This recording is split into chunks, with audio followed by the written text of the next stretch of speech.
Welcome back, fellow curious minds. Thank you for joining me once again. Settle in, get comfortable, and let's explore another fascinating story together. Picture this scene. It's the morning of March 19th, 26 D. The most powerful man on earth quietly boards a small ship in the port of Rome. Emperor Tiberius is 57 years old, battle-hardened from decades of military campaigns. Heir to Augustus Caesar himself, he's leaving the capital of the Roman Empire. And he will never return. For the next 11 years, the master of the Mediterranean will rule his vast dominion from a villa on a tiny island called Capri. No emperor had ever done anything like this before. It seems impossible, almost insane. How do you govern 60 million people by sending letters from a vacation home? But here's what's truly shocking. It worked. Not only did Tiberius's island exile work, it revealed something extraordinary about the system Augustus had built.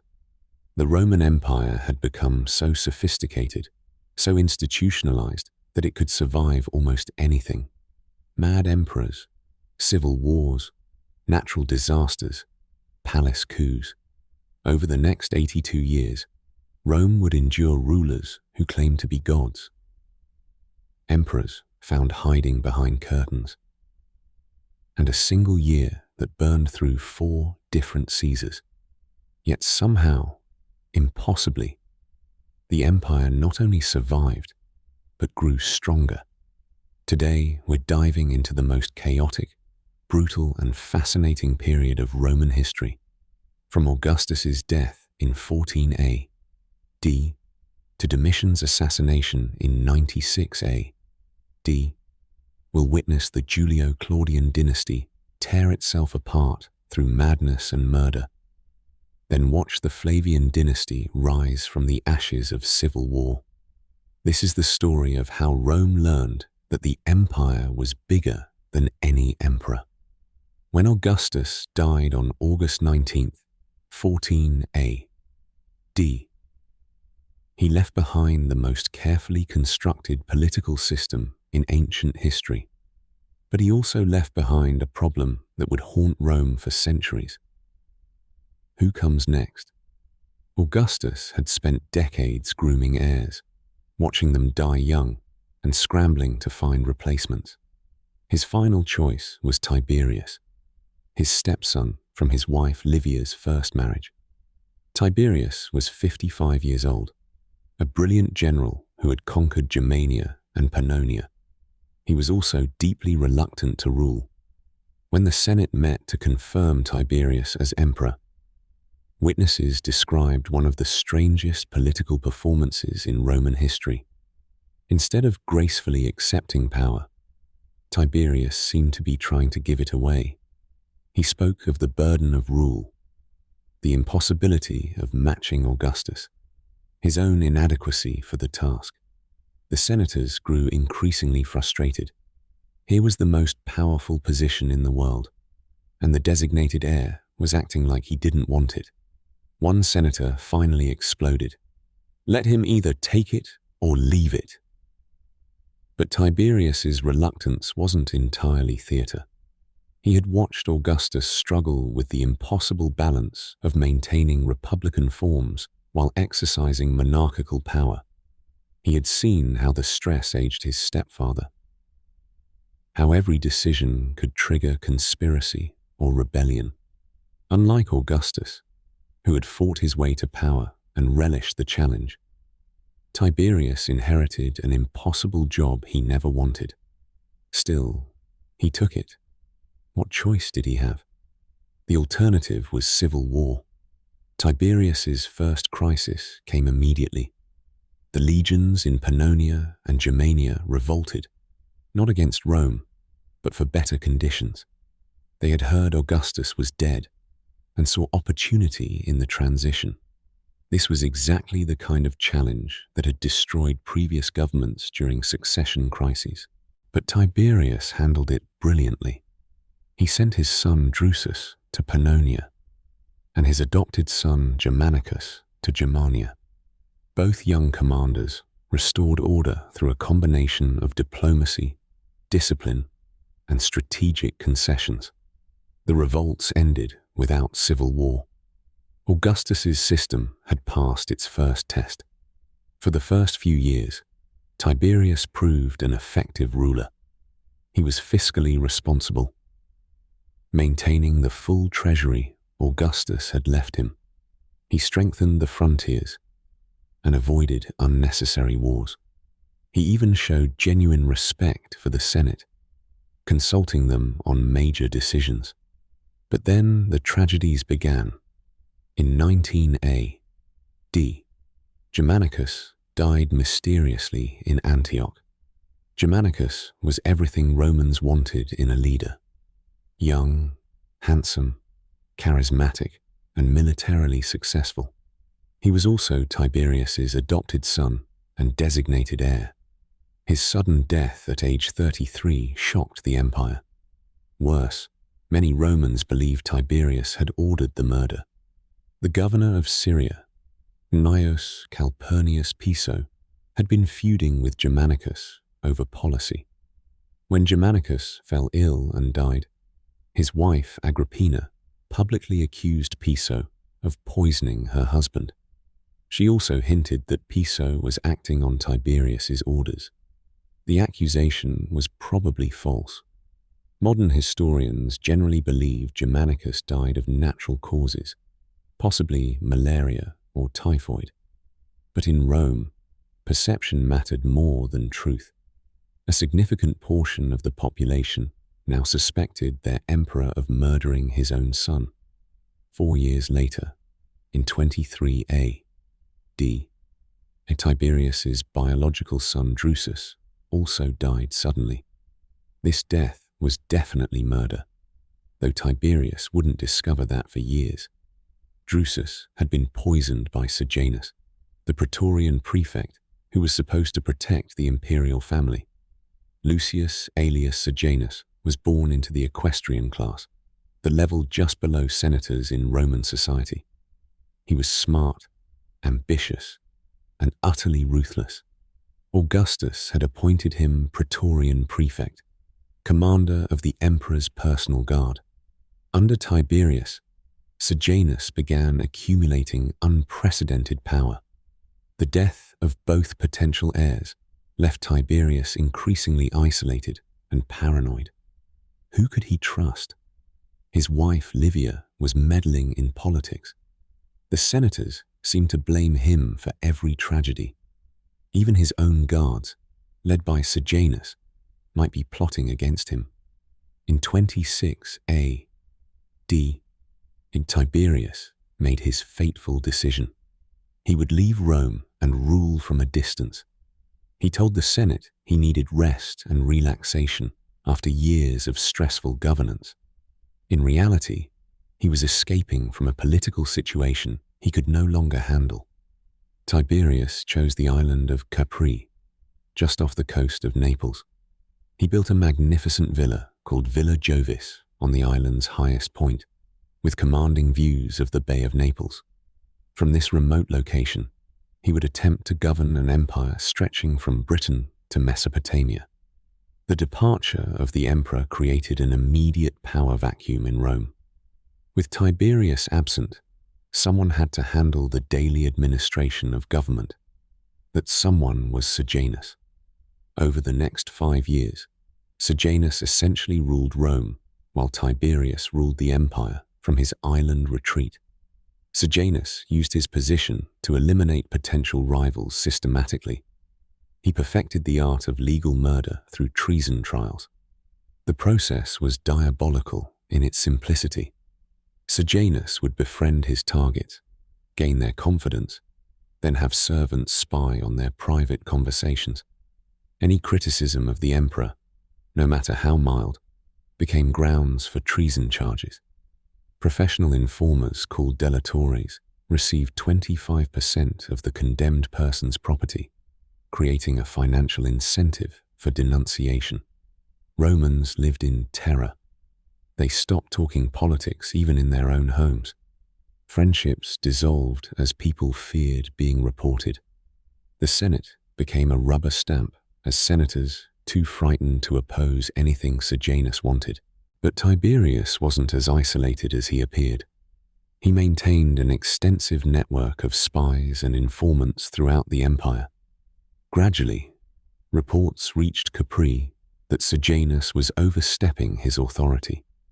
The Praetorian prefect was granting audiences like an emperor, accepting honors normally reserved for the imperial family, even planning to marry into the Julio-Claudian dynasty. In 31 A.D., Tiberius struck back with devastating precision. On October 18th, 31 A.D., the Senate gathered for what seemed like a routine session. A messenger arrived from Capri, bearing a letter from the emperor. The senators settled in to hear another boring administrative update from their distant ruler. The letter began predictably. Tiberius discussed various governmental matters, praised some officials, criticized others. The senators began to lose attention. Then gradually, the tone changed. The emperor began expressing concerns about certain ambitious individuals who might be threatening the state. As the letter continued, it became clear that Tiberius was talking about Sejanus. The senators realized what was happening and began physically moving away from the Praetorian prefect. By the time the letter concluded with explicit charges of treason, Sejanus was sitting completely alone. Sejanus was arrested immediately and executed the same day. His children were also killed, and his supporters throughout the government were purged. In a single afternoon, 5 years of carefully constructed power collapsed utterly.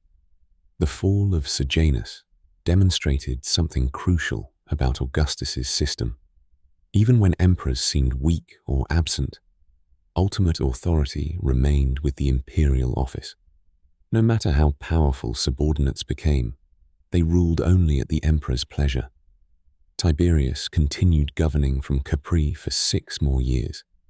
Despite the Sejanus crisis, the empire remained stable and prosperous. The frontiers were secure, the treasury was full, and the provinces were well administered. It turned out you really could rule the Roman Empire by correspondence, as long as you had the right institutions in place. When Tiberius died in March 37 A.D., possibly smothered by his heir, he left the empire to his 24-year-old grandnephew, Gaius Caesar. History knows him by his childhood nickname, Caligula, meaning little boot, given to him by soldiers who adored him as a child. Caligula's accession was celebrated throughout the empire. He was a young, energetic emperor from the beloved Germanicus's family line. Romans were exhausted by Tiberius's gloomy isolation and Sejanus's reign of terror. They wanted joy, spectacle, and imperial magnificence. For 8 months, Caligula delivered exactly what they wanted. He recalled political exiles, distributed bonuses to the Praetorian Guard and urban masses, and staged magnificent games and races. He appeared regularly in public, charming crowds with his wit and energy. Romans called it a new golden age. Then, in late 37 A.D., Caligula fell seriously ill. He was unconscious for days, possibly weeks. When he recovered, something had fundamentally changed. The charming young emperor had become a monster. What happened during that illness remains one of history's great mysteries. Some historians suggest brain fever that caused permanent damage. Others propose a psychological breakdown from the stress of absolute power. Whatever the cause, the transformation was complete and terrifying. The recovered Caligula began claiming divine status. He ordered temples built to worship him as a living god. He held conversations with statues of Jupiter, claiming the king of the gods whispered state secrets to him at night. He forced senators to treat him as a deity, requiring them to approach on hands and knees. His cruelty became legendary. He forced senators to run beside his chariot through the streets of Rome. He made them work in road gangs during the heat of summer. At gladiatorial games, when the crowd grew bored during intermissions, he would order entire sections of spectators thrown to the wild beasts for entertainment. Caligula's building projects grew increasingly insane. He ordered a bridge constructed across the Bay of Naples, approximately 3 miles long, simply so he could ride across it wearing Alexander the Great's breastplate. This proved, he declared, that he could ride across the sea despite oracles claiming it was impossible. Most notoriously, he planned to make his favorite horse, Incitatus, a consul. The horse lived in a marble stable with an ivory manger and purple blankets. Dinner guests were invited to dine with Incitatus as an honored guest. Whether Caligula was serious or mocking the Senate remains unclear, but Romans found neither possibility reassuring. The treasury that Tiberius had carefully preserved was rapidly depleted by Caligula's extravagances. When the money ran out, the emperor turned to confiscations and forced inheritances. Wealthy Romans were compelled to name Caligula in their wills, then encouraged to die quickly to benefit the state. By 41 A.D., virtually everyone in Rome wanted Caligula dead. The question was, who would act first? The conspiracy centered on the Praetorian Guard, led by a tribune named Cassius Chaerea. Chaerea was a veteran soldier whom Caligula delighted in humiliating with effeminate passwords and public mockery. Like many Romans, he had reached the breaking point. On January the 24th, 41 A.D., as Caligula left the theatre after attending morning performances, the conspirators struck. They surrounded the emperor in a narrow corridor beneath the palace and stabbed him to death. His wife and infant daughter were also murdered to prevent future revenge. But what happened next revealed how thoroughly Augustus's system had changed Roman politics. The conspiracy had no plan beyond murder. Some senators hoped to restore the Republic, gathering to debate the restoration of republican government. But their debates were irrelevant. Real power lay with the Praetorian Guard, and the guardsmen had already made their choice. While senators argued, Praetorian soldiers were searching the palace for surviving members of the imperial family. They found Caligula's uncle, Claudius, hiding behind a curtain in the palace, trembling with terror. Claudius was 50 years old and seemed like an unlikely emperor. He had been born with physical disabilities, a limp, a stammer, a tremor in his hands and head. His own family had treated him as an embarrassment, excluding him from public life and political advancement.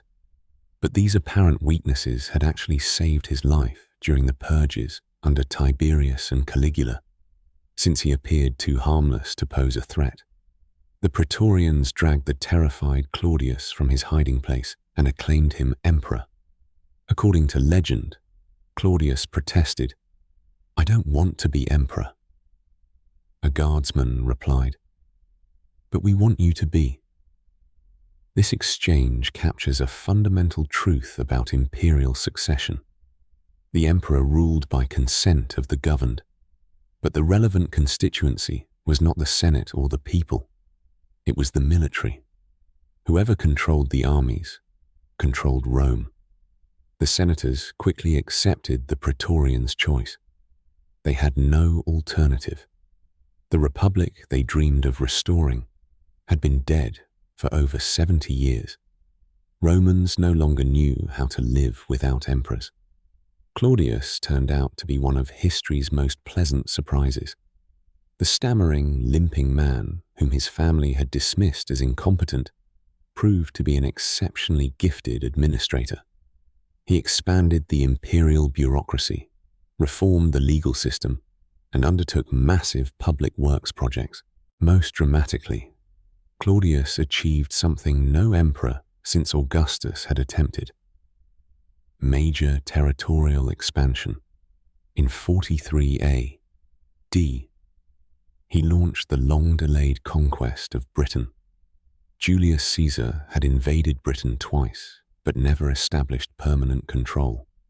Augustus had considered the conquest, but decided it wasn't worth the cost. For nearly a century, Britain remained free while the rest of Europe submitted to Roman rule. Claudius saw the British conquest as an opportunity to establish military credentials he had never possessed. In 43 A.D., 4 legions under Aulus Plautius landed in Kent and began the systematic subjugation of the island. Claudius personally led the final assault on Camulodunum, the British capital, riding an elephant in deliberate imitation of his ancestor Mark Antony.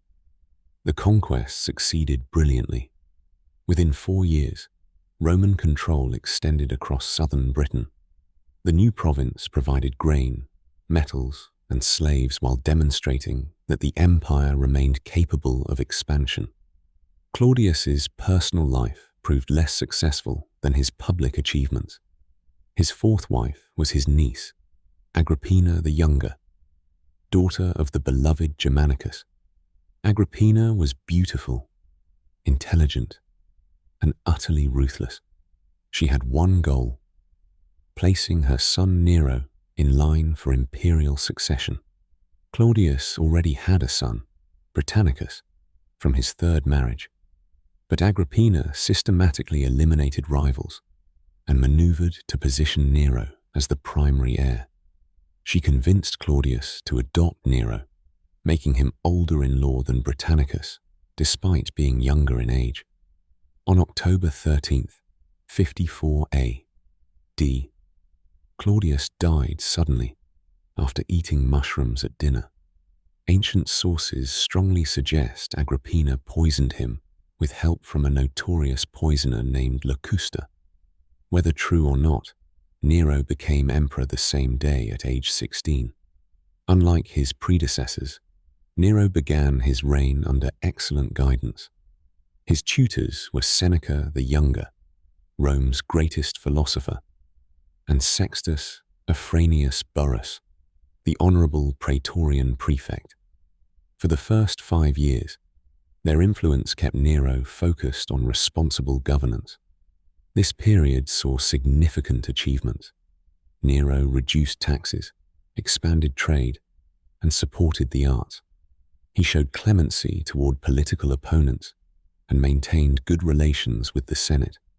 Romans began to hope they had found the ideal emperor, young enough to rule for decades, but wise enough to listen to good advisors. The illusion ended in 59 A.D., when Nero murdered his mother. Agrippina had not expected motherhood to end her political influence. She continued plotting and scheming, treating the grown emperor like a child she could manipulate. Nero chafed under her control, especially when she threatened to support Britannicus as an alternative heir. The matricide was elaborately planned. Nero first tried a collapsing boat designed to drown Agrippina during a pleasure cruise. When she swam to safety, he sent soldiers to finish the job. They found her in her villa and stabbed her to death. Agrippina's murder marked Nero's decisive break from his advisors and the beginning of his personal rule. Seneca and Burrus continued as counselors, but their influence waned as Nero embraced his worst impulses. Nero's greatest passion was performing. He considered himself a gifted musician, actor, and charioteer.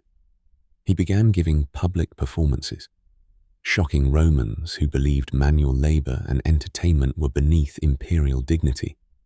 But Nero didn't care about traditional expectations. He wanted applause and artistic recognition.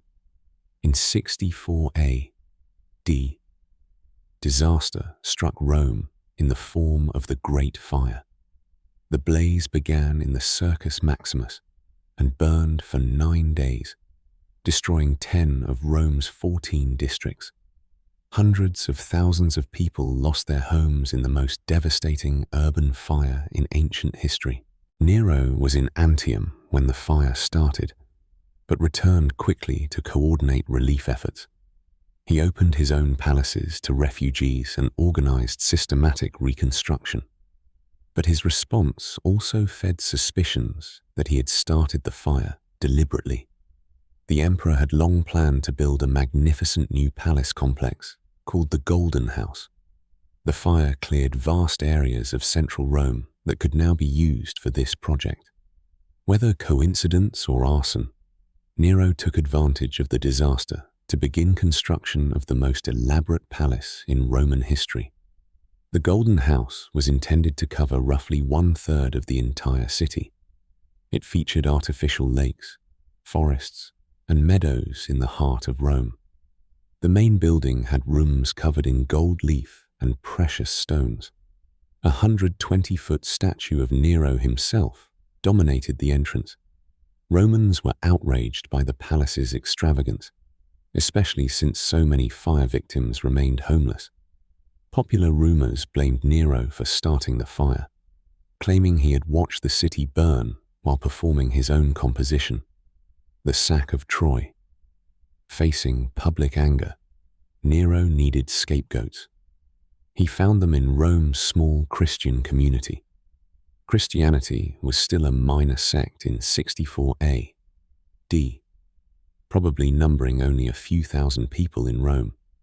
But Christians were already suspected of antisocial behavior because they refused to participate in traditional religious ceremonies. Their talk of an approaching end to the world seemed seditious to Roman ears. Nero ordered mass arrests of Christians, whom he blamed for starting the fire. The punishments were deliberately spectacular.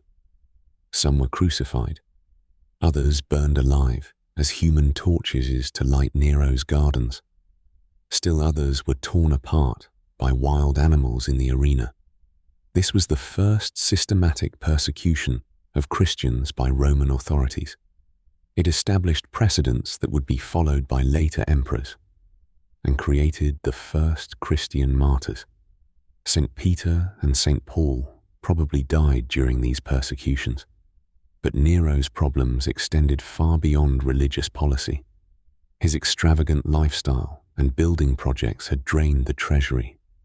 His public performances embarrassed traditional Romans who expected imperial dignity.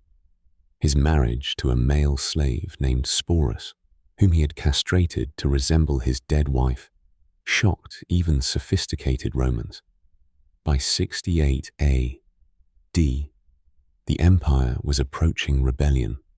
The crisis began in Gaul, where the governor Julius Vindex revolted against Nero's taxation policies. Vindex was defeated and killed, but his rebellion inspired Servius Galba, the elderly governor of Hispania, Tarraconensis, to proclaim himself emperor. Galba was 73 years old, a stern disciplinarian with an impeccable reputation for integrity. He represented everything Nero was not: austere, traditional, and respected by the military. When news of Galba's revolt reached Rome, support for Nero collapsed overnight. The Senate declared Nero a public enemy and condemned him to death by ancient punishment. He would be stripped naked, flogged with rods, and beaten to death. Faced with this horrific fate, Nero chose suicide.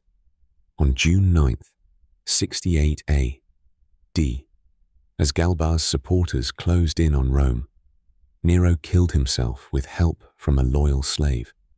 His reported last words were, "What an artist perishes with me." Even facing death, he was thinking about his lost artistic career. Nero's suicide ended the Julio-Claudian dynasty that had ruled Rome since Augustus. For the first time in over a century, the imperial throne would pass outside the family that had created it. But the precedent of military commanders proclaiming themselves emperor would prove far more dangerous than anyone realized. Galba entered Rome in triumph, promising to restore traditional Roman values after Nero's decadence. But his harsh personality and ingratitude towards supporters quickly made him unpopular.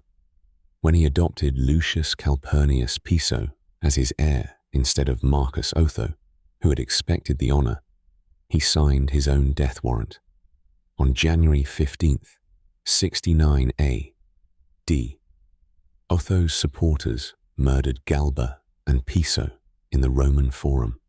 Galba had ruled for exactly 7 months, but Otho's triumph was short-lived. Even as he consolidated power in Rome, the legions along the Rhine were proclaiming their own candidate, Aulus Vitellius, governor of Lower Germany. 2 emperors now claimed the throne, and civil war was inevitable.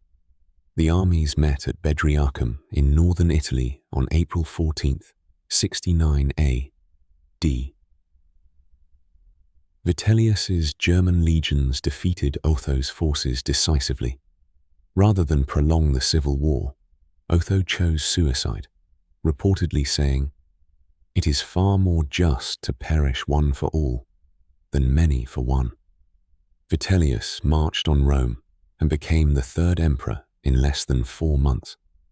But even as he celebrated, a 4th challenger was emerging in the east. The legions besieging Jerusalem had proclaimed their commander, Titus Flavius Vespasianus, as emperor. Vespasian was everything his predecessors were not. Born to a middle-class family, he had risen through merit rather than birth. He was an experienced general with a reputation for competence and integrity. Most importantly, he controlled some of Rome's best legions and had the loyalty of the eastern provinces. The Second Civil War was more systematic than the first. Instead of rushing to Rome, Vespasian secured Egypt's grain supply and built alliances with Danubian legions. His supporters defeated Vitellius's forces at the Second Battle of Bedriacum on October 24th, 69 A.D. Vitellius was captured and killed by a Roman mob on December 20th, 69 A.D. After a year that had seen 4 different emperors, Rome finally had a ruler with the military strength and political skill to restore stability. Vespasian founded the Flavian dynasty and proved that emperors no longer needed noble birth or connection to Augustus's family. What mattered was military competence and the ability to maintain order. He spent his 10-year reign restoring imperial finances, rebuilding Rome, and strengthening the frontiers. His most famous monument was the Flavian Amphitheatre, better known today as the Colosseum. Built on the site of Nero's artificial lake, it represented the new dynasty's commitment to public entertainment rather than private luxury. The arena could hold 50,000 spectators and featured elaborate underground machinery for staging spectacular games. Vespasian also completed the conquest of Judea that he had begun under Nero. His son Titus besieged and destroyed Jerusalem in 70 A.D., ending the First Jewish War and bringing enormous wealth to Rome through the sale of prisoners as slaves. When Vespasian died in 79 A.D., the succession proceeded smoothly for the first time in decades. His son Titus became emperor without opposition, demonstrating that the Flavian dynasty had achieved legitimacy. Titus ruled for only 2 years, but they were among the most eventful in Roman history. On August 24th, 79 A.D., D. Mount Vesuvius erupted, burying the cities of Pompeii and Herculaneum under volcanic ash. Titus organized massive disaster relief, spending his personal fortune to help survivors and rebuild destroyed communities. The emperor's generosity during the crisis earned him the title, Delight of the Human Race. But his reign was cut short when he died suddenly on September 13th, 81 A.D., possibly poisoned by his younger brother, Domitian. Domitian became the last Flavian emperor and ruled for 15 years with increasing paranoia and brutality. He completed many of his family's building projects, including the Colosseum, and won military victories in Britain and along the Danube. But he also created a climate of terror through constant treason trials and executions. Like Caligula and Nero before him, Domitian eventually pushed his subjects too far. On September 18th, 96 A.D., he was assassinated by a palace conspiracy that included his own wife. The Flavian dynasty died with him. But unlike previous imperial assassinations, Domitian's murder did not trigger civil war. The conspirators had planned carefully, and the Senate immediately acclaimed Marcus Cocceius Nerva as emperor. Nerva was a respected senator with no military experience, chosen precisely because he posed no threat to anyone. More importantly, Nerva almost immediately adopted Trajan, the popular governor of Upper Germany, as his heir. This established the principle of adoption based on merit rather than blood relationship, a system that would bring Rome its greatest period of prosperity and expansion. As we reach the end of this tumultuous period, it's worth reflecting on what these 82 years revealed about the Roman Empire and human nature itself. Augustus's greatest achievement wasn't military conquest or architectural monuments. It was creating a system of government so robust that it could survive almost any individual ruler. Mad emperors like Caligula, absent emperors like Tiberius, and incompetent emperors like Vitellius all failed to destroy the imperial framework. The empire survived because Augustus had built something larger than personal rule. The professional bureaucracy continued functioning regardless of who occupied the throne. The provincial armies maintained order, whether emperors were sane or crazy. The economic system generated wealth and trade across 3 continents without requiring daily imperial supervision. But the period also revealed the system's greatest weakness: the succession problem. Augustus never solved the fundamental question of how to choose emperors. Birth, adoption, military acclaim, and senatorial appointment all proved inadequate methods for ensuring competent leadership. The year of 4 emperors demonstrated that ultimate power lay with the armies. Whoever could command military loyalty could claim the throne. This lesson would shape Roman politics for the next 3 centuries, as the empire gradually transformed from a civilian government with military support into a military state with civilian administration. Perhaps most remarkably, this period of chaos and violence coincided with continued prosperity and cultural achievement. While emperors murdered their families and armies fought civil wars, poets like Ovid and historians like Tacitus created works that still inspire us today. Engineers built aqueducts and amphitheaters that remain marvels of construction. Merchants traded goods from Scotland to India along roads that connected the known world.